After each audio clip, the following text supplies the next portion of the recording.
Essa daqui eu não sei se foi de quem foi, porque eu recebi a lista só pura de jogadores, daí dei uma conferida aqui nos nomes e são alguns nomes que estão disponíveis no mercado, além daqueles que eu já citei ontem, que são 1, 2, 3, 4, 5, 6, 7, 8, 9 jogadores brasileiros disponíveis no mercado e que poderiam ser contratados na janela. É o perfil do São Paulo, né? Então vamos lá. Mário Fernandes, ex-Grêmio e Rússia, joga de lateral direito e zagueiro. Rafael Tolói, zagueiro, que a gente já abordou no blog do São Paulo. Jorge, lateral esquerdo, que é aquele que já passou por zilhões de clubes e não se firma em lugar nenhum. Honestamente, desses três aqui, Malemar ou Tolói, na minha opinião, e ainda acho que o Tolói, já com a idade que está e com o sistema que tem, não encaixa no sistema de jogo do São Paulo. Dodô, lateral esquerdo, também não vejo interesse para o São Paulo, sofre muito com lesões. O William Arão, que nós já abordamos aqui, que foi oferecido no mercado, custa muito caro. Atlético Mineiro e Santos são dois times que têm mais interesse nele. O Thiago Mendes, que é figurinha carimbada, a gente sempre comenta sobre ele, que o ponto principal do Thiago Mendes é a questão financeira. A dificuldade maior do São Paulo hoje é acertar com o Thiago Mendes por conta de grana, e o São Paulo hoje, para poder acertar com o Thiago Mendes, já fiz a conta com vocês, teria que perder Maia e Luiz Gustavo, no mínimo, para poder fazer uma compensação básica ali de saídas salariais versus chegadas salariais, além do Luan, que também não ficaria no grupo, etc., para poder fazer esse reforço de jogador. Tem o Rafinha Alcântara, meia, que eu também não vejo, honestamente, não acho que pelo histórico de lesões ele seria interessante para a gente. Diego Costa, centroavante, atacante. Esse atacante já foi, inclusive, falado por alguns torcedores, jogou no Grêmio e no Botafogo recentemente.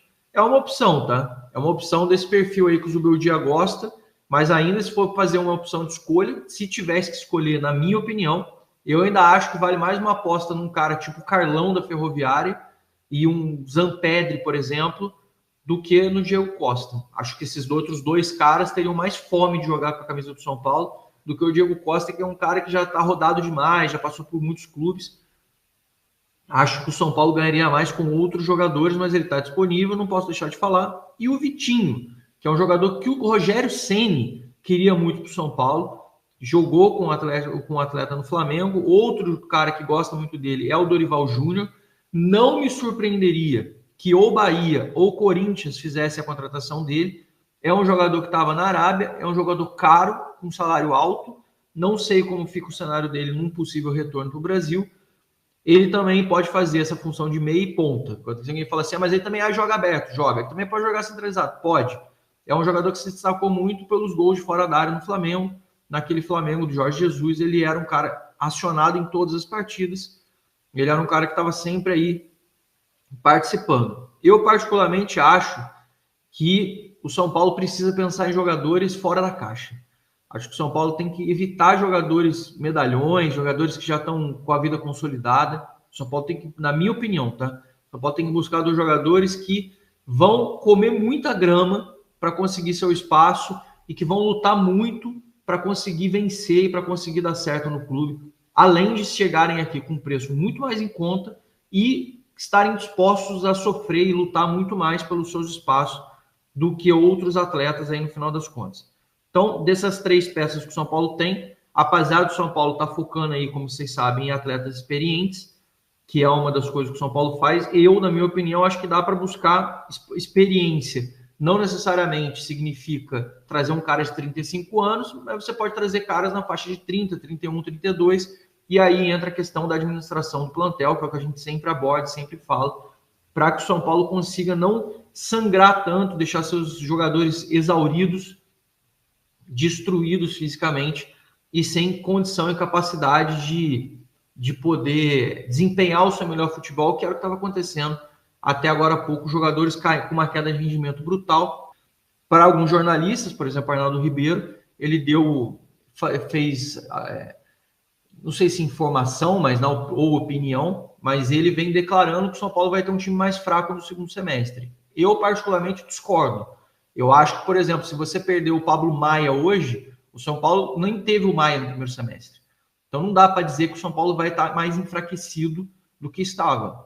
Eu acho, por exemplo, que se você perde o Luiz Gustavo, que você também não teve no primeiro semestre, você não vai poder dizer que seu time está mais enfraquecido do que estava antes. O primeiro semestre, se você for analisar a realidade do que foi, a gente não teve o Maia e não teve o Luiz Gustavo. Então, se a gente perde eles nessa janela e traz um reforço, na verdade, você está trazendo jogadores que possam ser utilizados e que não estavam sendo utilizados antes. Ah, mas o Maia jogou esses últimos jogos, Raqueta. Cara, não dá para contar, né? A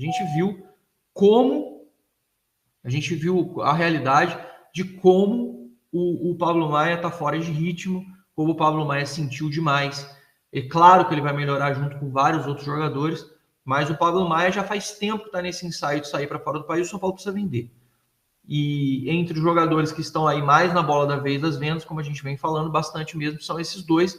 E eu digo para vocês, se o Matheus Alves fizer bons jogos, são 3 jogos de amistosos fora do país com a seleção sub-20, é batata que o Matheus Alves também deve ser entre esses jogadores vendidos. Vamos surpreender muito. Vamos ver como o Bobadilha vai desempenhar na seleção paraguaia, porque ele é outro jogador que vira e mexe, recebe sondagens, e existe também uma possibilidade de venda. Uma dessa, em vez de vender o Maia e o Matheus Alves, você vende um Bobadilha e mais um desses 2 jogadores, a depender dos valores que vão entrar no cofre do São Paulo. Aí o São Paulo tem que fazer essas compensações e essas contas.